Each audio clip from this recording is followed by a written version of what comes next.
The Frankfurt Motor Show has moved to Munich and become IAA Mobility. The focus is moving away from petrol-powered cars to electrical powertrains and shared mobility. But what's the technology that's going to underpin this future?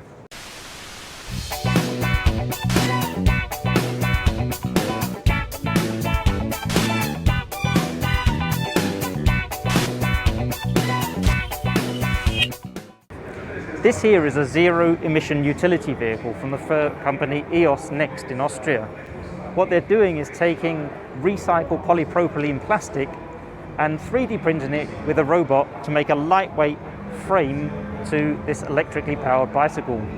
It reaches a top speed of up to 25 kilometers an hour and has a complete battery pack and control system here in the front box. In fact, it's also a secure system using an RFID tag to open it and lock it again. This sort of thing could help to reduce the amount of plastic waste that we throw away into landfill every year, and also provides a good way of providing customizable chassis for bicycles. Modern electromobility also needs a matching interface to control all the features within the vehicle or on the bicycle. And this is a new type of sensing system from Tacterian.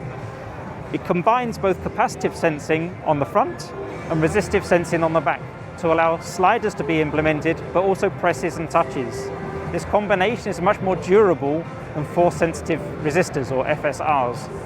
And as we see here, this can be combined with a variety of different materials, such as cloth, wood, or even a metal interface.